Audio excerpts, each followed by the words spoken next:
Bienvenue dans un nouvel épisode et aujourd'hui nous allons plonger dans le monde complexe de la technologie et des affaires. Nous allons nous concentrer sur un géant de l'industrie technologique en Corée du Sud, à savoir Samsung.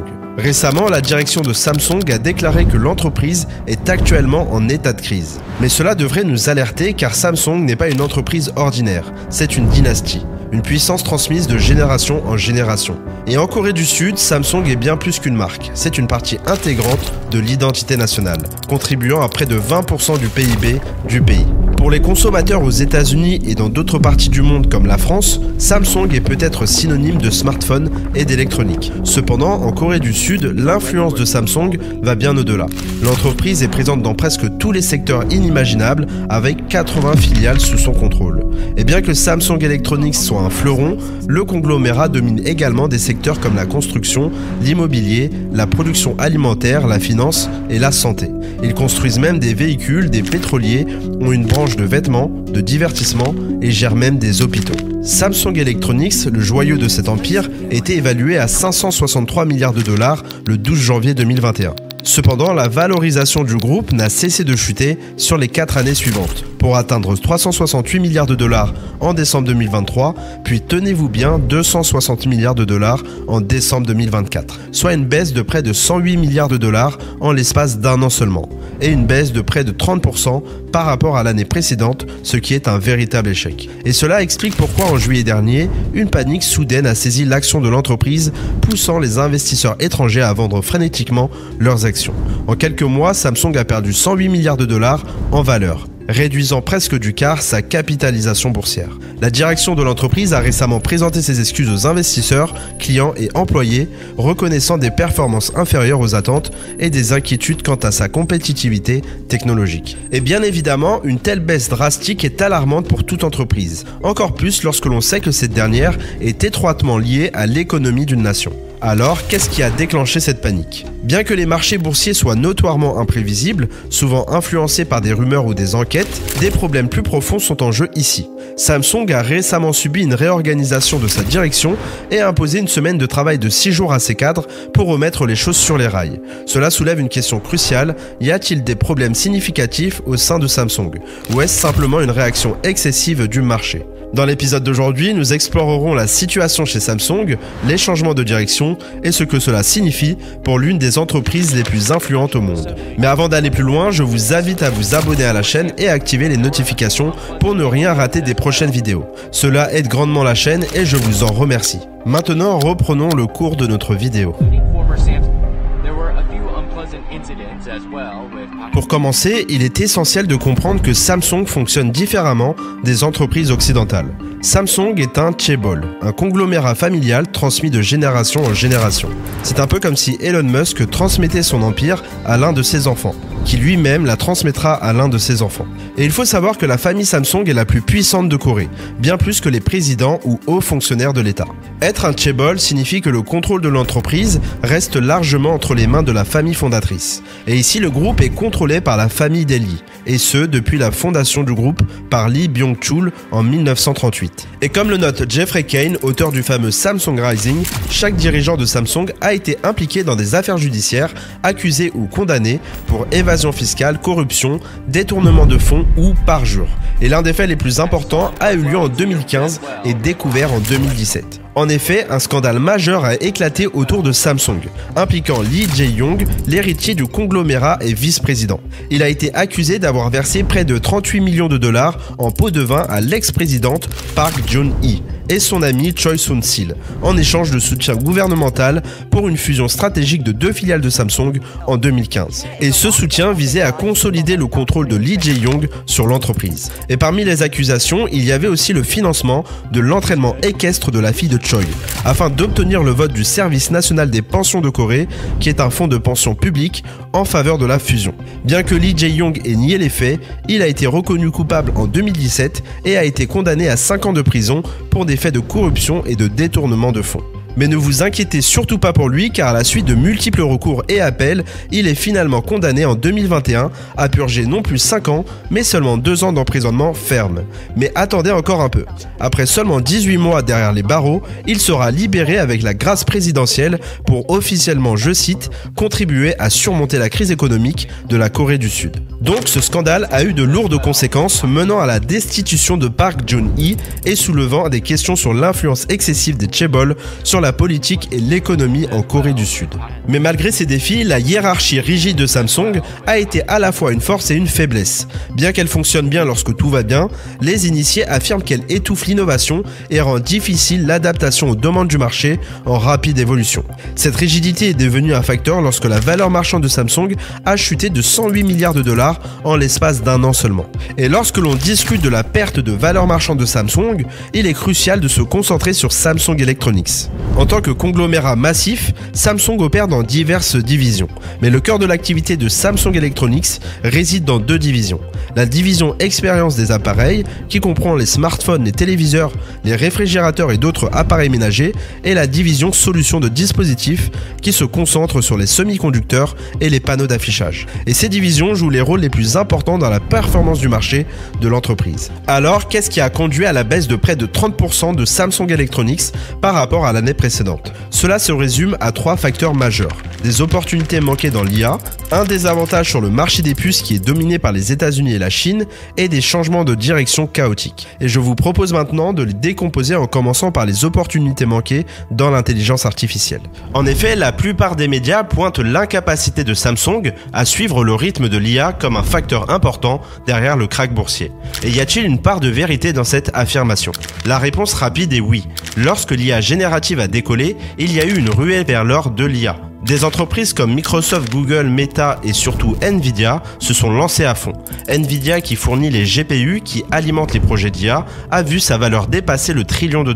Malheureusement, Samsung est resté sur la touche alors qu'elle avait les compétences pour cela. Deuxièmement, en tant que grand acteur des semi-conducteurs, niche à fort potentiel pour les prochaines décennies, Samsung a pris du retard dans la production de mémoire à large bande passante. Les puces de mémoire à large bande passante, dit HBM, sont utilisées dans les systèmes graphiques haut de gamme comme le H100 de Nvidia, qui alimente l'IA. Et la dernière génération de puces à large bande passante, HBM3E, qui est majoritairement commercialisée par la société sud-coréenne SK Hynix, offre des vitesses de transfert de l'ordre du téraoctet par seconde. Et dans un accord de haut niveau, Samsung était censé produire ces puces pour Nvidia. Cependant, des rapports indiquent que Samsung n'a pas réussi, incapable de répondre aux exigences strictes en matière de chaleur et d'efficacité énergétique que Nvidia exigeait. Cet échec a été un coup dur et des concurrents comme mentionné plus haut ont depuis pris la tête du marché de la mémoire à large bande passante, devenant le fournisseur exclusif de ces puces pour Nvidia. Et si nous examinons le marché de la mémoire à large bande passante, la performance de Samsung est constamment bas,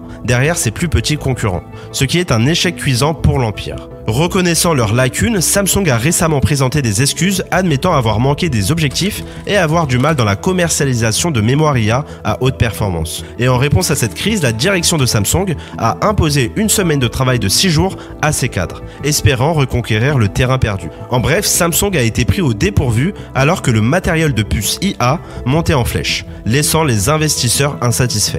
Mais au-delà de l'intelligence artificielle, l'activité de puces de Samsung fait face à des défis critiques dans le domaine des puces pour smartphones.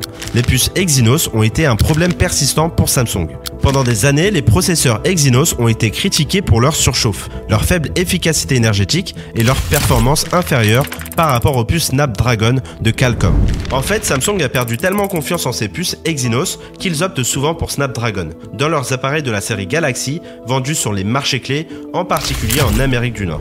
Et la principale concurrence pour Samsung est bien sûr TSMC, le géant taïwanais, qui a maîtrisé la fabrication de puces au niveau mondial. L'écart entre les deux entreprises se creuse, comme en témoignent les parts de marché au premier trimestre 2024. TSMC domine le secteur avec une part impressionnante de 60%, tandis que Samsung ne détient que 12%. Cette disparité est d'autant plus frappante que les volumes de production de TSMC représentent près de 5 fois ceux de Samsung. Et cela s'explique car l'entreprise taïwanaise produit des puces avec une plus grande efficacité, plus de puissance et moins de défauts, sécurisant des contrats de renom avec Apple, Nvidia et AMD. En revanche, Samsung lutte avec des rendements plus faibles et des retards de production. Et au fil du temps, l'écart de capacité technique entre les deux entreprises continue de se creuser. Et pour aggraver les choses, TSMC n'est plus le seul concurrent de Samsung. Des entreprises chinoises en pleine croissance rattrapent rapidement leur retard dans des secteurs en dehors des sanctions américaines, comme les puces héritées utilisées dans les voitures, les avions, les appareils électroménagers et l'électronique grand public. Et cela se voit dans les chiffres. Au troisième trimestre 2024, la performance de Samsung était déjà en baisse, avec une demande de puces mémoire plus faible que prévu. Et cela était le scénario cauchemardesque que Samsung redoutait. Mais alors que les défis s'accumulaient de tous côtés, Samsung s'est empressé de résoudre ses problèmes internes en réorganisant sa direction. En mai 2024, de gros changements ont eu lieu afin d'orienter l'entreprise dans une nouvelle direction. Et cette décision est intervenue bien avant la vente d'actions par les investisseurs, indiquant que la direction était consciente des difficultés de l'entreprise et de la nécessité de changement. Cependant, cette réorganisation de la direction ne consiste pas seulement à apporter de nouvelles perspectives. C'est une réponse à la pression croissante pour résoudre une histoire de mauvaise gestion interne de longue date. Au fil des ans, Samsung a subi plusieurs réorganisations de direction avec 3 nouveaux PDG nommés en 2021 dans ses principales divisions. Et tous ces problèmes, stagnation de l'IA, lutte dans les puces et chaos d'entreprise ont créé une tempête parfaite qui a fait chuter l'action de Samsung dans un marché baissier. Mais alors, que peut faire Samsung pour redresser la situation ? Pour commencer, comme mentionné précédemment, ils ont fait appel à Jun Yong-hyun pour diriger la division des semi-conducteurs. Jun a précédemment dirigé la branche des solutions énergétiques et des batteries de Samsung et a joué un rôle important dans le secteur de la mémoire. Il est maintenant chargé de naviguer dans la crise des semi-conducteurs avec l'espoir que son expérience aidera à stabiliser cette division vitale, surtout alors que la demande mondiale fluctue. Samsung prend également des décisions difficiles de réduction des coûts avec des licenciements prévus en Asie du Sud-Est et en Australie et qui pourraient toucher 10% des emplois de la région. C'est une mesure sévère mais il la considère comme nécessaire pour stabiliser l'entreprise. Et avec plus de 115 000 employés à l'étranger, plus de la moitié de l'ensemble de la main-d'œuvre de Samsung se situe en Australie, en Nouvelle-Zélande ou encore dans l'Asie du Sud-Est. De plus, la division de Samsung qui gère la mémoire et les systèmes a récemment signalé une baisse de 40% de bénéfices par rapport au trimestre précédent. Et en réponse, Samsung prévoit de réduire ses opérations de fonderie jusqu'à 50% d'ici la fin de l'année pour s'adapter à une demande plus faible de la part de clients clés aux États-Unis et en Chine. Pendant ce temps, ils remanient leur stratégie d'investissement, réduisant les projets non essentiels pour se concentrer sur des domaines clés comme les semi-conducteurs et la technologie d'affichage. Ils ont également laissé entendre que d'autres actions pourraient suivre, bien que les détails sont encore sous embargo. Maintenant, prenons du recul et évaluons si l'effondrement du marché boursier est exagéré ou simplement une panique. Alors oui, ils ont perdu 108 milliards de dollars en valeur marchande et la direction est en état de panique. Mais est-ce réellement chaotique ? La force principale de Samsung réside dans son portefeuille diversifié. Un secteur peut être affecté négativement au fil du temps, mais d'autres secteurs peuvent maintenir l'entreprise à flot dans son ensemble. Dans notre cas, le secteur d'activité le plus touché est Samsung Electronics, mais cela est dû en grande partie à une concurrence rapide et massive. C'est littéralement une course contre la montre où beaucoup resteront sur le carreau. En bref, bien que Samsung Electronics ait rencontré des défis, en particulier dans les puces mémoire et les semi-conducteurs, ce n'est pas que des mauvaises nouvelles. La vente d'actions est plus un vote de défiance envers la direction et l'orientation de l'entreprise. Le marché boursier regarde vers l'avenir et pas seulement le présent. Donc ça a été des montagnes russes pour Samsung ces derniers temps. Bien que la crise sanitaire apparue en 2020 ait propulsé énormément d'entreprises au sommet, c'est tout l'inverse qui s'est passé pour Samsung. Et comme mentionné, si leur direction ne dirige pas le navire dans la bonne direction, il pourrait risquer plus de panique à l'avenir. N'oublions pas que les marchés boursiers sont capricieux, influencés par divers facteurs, y compris les changements économiques mondiaux, les changements de sentiments et les événements à court terme. Et l'idée d'être trop grand pour tomber ne tient pas toujours.